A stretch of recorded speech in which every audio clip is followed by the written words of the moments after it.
ఈ చిట్టి తల్లి పాట ఉంటే చూడండి సార్ పడేసావేలో ఆ, ఒకసారి అది వాడరా. చిట్టి తల్లి చిట్టి తల్లి ఆ పాట ఆ, రాశిగా రాసిన దానికంటే కూడా రాశి గారి ఎక్స్ప్రెషన్స్తో ఇంకా క్రేజీ అసలు. అద్భుతంగా వెళ్ళిందనమాట.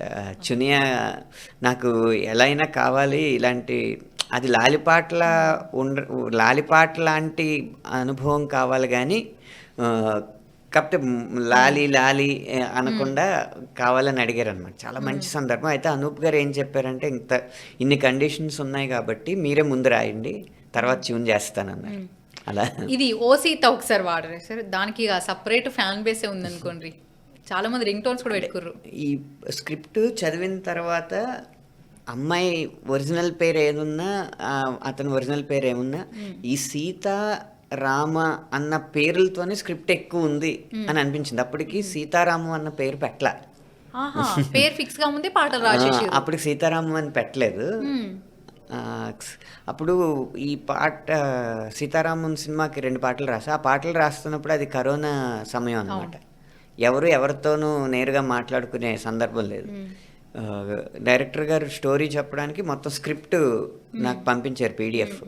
ఓ రోజంతా అది చదివా. తర్వాత అశ్విని దత్ గారు అంటే పాట ఎలాంటి క్వాలిటీ కావాలని అడగడానికి ఆయన ఫోన్లో చెప్పడం,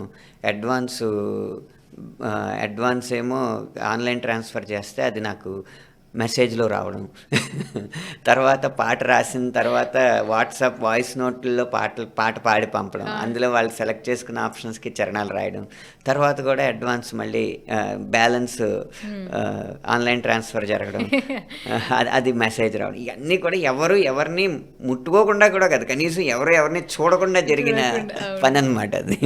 సో ఆ సమయంలో నాకు స్క్రిప్ట్ చదువుతున్నప్పుడు సీత రామ అన్న పేర్లు ఎక్కువ ఈ స్టోరీలో బాగా మిళితమై ఉన్నాయి అని అనిపించి